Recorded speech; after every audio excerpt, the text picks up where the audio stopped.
Hey everybody, it's RRPG here. It's April 6th, 2018, and welcome to RRPG Side-Quests.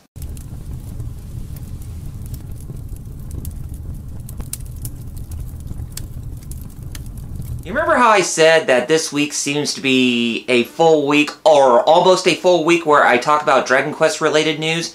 Yeah, well, I wasn't kidding, because yesterday was day 3, now today only, or today in general, it's day 4. Yeah, because we got a new piece of news that's in relation to Dragon Quest Builders 2, the sequel to Dragon Quest Builders, which I talked about a couple days ago? No, a few days ago, where I talked about the main characters in Dragon Quest Builders 2 of the male and female protagonist.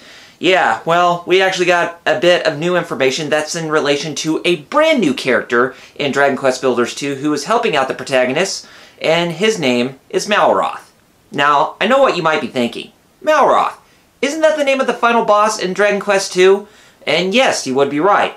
But this is a new character by the name of Malroth, and he has no relation to the main character of Dragon Quest Builders 2, or the main characters of Dragon Quest Builders 2, and he seems to be in very helpful hands to the protagonist.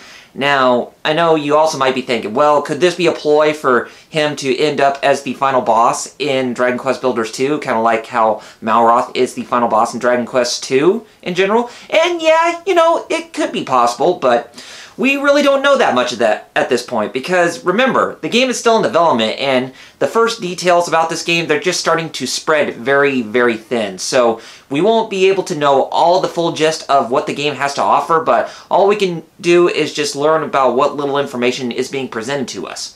So anyway, I got the news pulled up from Siliconera about this news topic, so let's go ahead and take a look at it.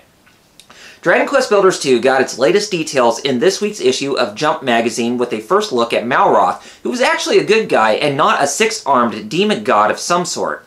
Malroth shares the same name as the final boss of Dragon Quest 2, but this time around, he's a young man who shares the same name and also suffers from amnesia and doesn't remember anything other than his own name. He was designed by Akira Toriyama, and he'll help you out as an ally in Dragon Quest Builders 2. When the protagonist first meets Malroth, his memories were already lost, and there's a lot of mystery behind him, but he'll certainly be a helpful ally to have on the empty island. Dragon Quest Builders 2 is in development for PlayStation 4 and Nintendo Switch.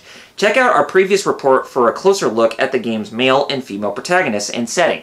And like I said, I already covered that in a previous video, but yeah. So anyways, this character Malroth, he does look a bit interesting with how he is presenting himself as a human being. Now, I could definitely see this being a ploy, that this character is actually going to be represented as the final boss in Dragon Quest Builders 2, seeing as how Malroth is the final boss in Dragon Quest 2. Because we had that happen before, where the name of, or someone who has the same name as a prominent figure will have some sort of relation to the whole story, and then you realize that he or she does have a big connection until the very end. And I could definitely see it being the same case for this Malroth character in Dragon Quest Builders 2.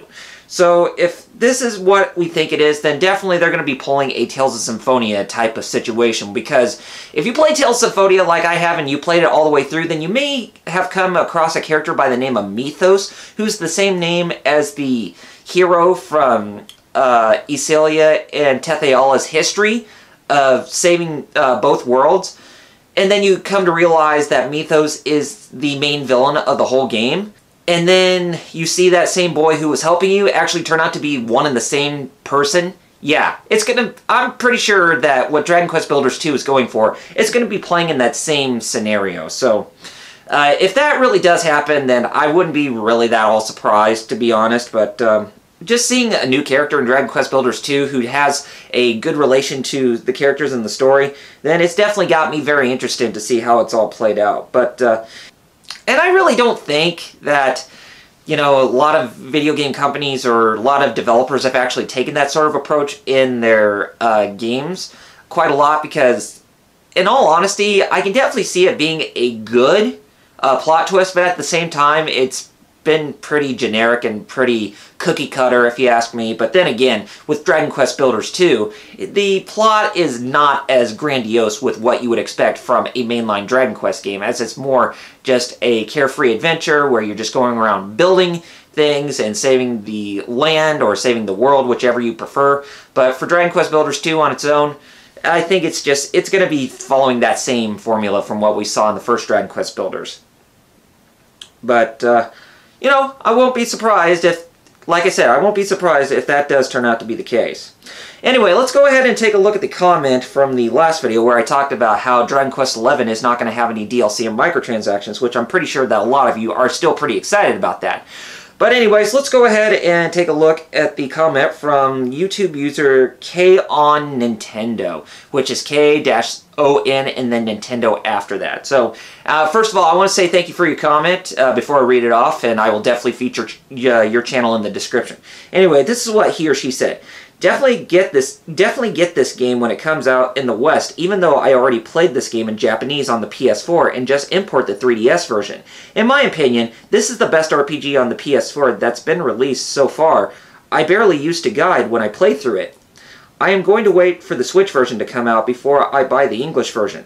I almost put 200 hours in the Japanese version of Dragon Quest XI, and wow, that is definitely very amazing. I mean, if you can read all with what was presented for Dragon Quest XI in Japanese so far, then I give you major kudos or major props to you, guy.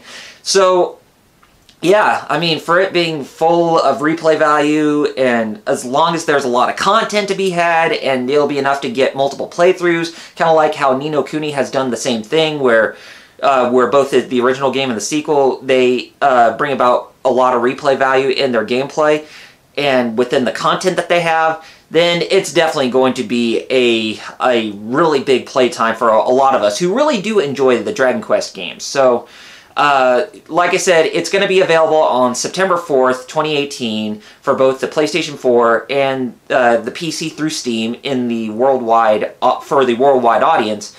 And for the Nintendo Switch version, we don't know when the release date of that's going to be. But when is Dragon Quest Builders 2 going to release? Dragon Quest Builders 2, it's still in development for both the PlayStation 4 and the Nintendo Switch. We don't know if the release date's going to be this year, but if I had to guess, it's probably going to be next year, because I'm pretty sure that Square Enix doesn't want to clash between the release of Dragon Quest XI and Dragon Quest Builders 2, so I'm pretty sure they may save that as a 2019 release, but I could be mistaken. But anyway, KOnNintendo, thank you for your comment, like I said. And if you guys like what you see, then be sure to rate this video as well as leaving your feedback down in the comments. And also, when you leave your feedback down in the comments, make sure you post either a question or a comment that's in relation to this topic, or any question that's relation into something that's very similar to the topic or anything like that. And then whichever comment that I choose from this video, I will post that. I will feature your comment in the next video, and then post your channel and I'll link your channel in the description of that video. And also, if you like what you see, then be sure to hit that subscribe button underneath this video, as well as hitting that video notification bell right next to the subscribe button, so that way you're notified of whenever my next video will be posted on my YouTube channel. And when you hit that subscribe button, that means that more support from you guys will mean that more content is coming from me in the future that you guys are not going to find anywhere else.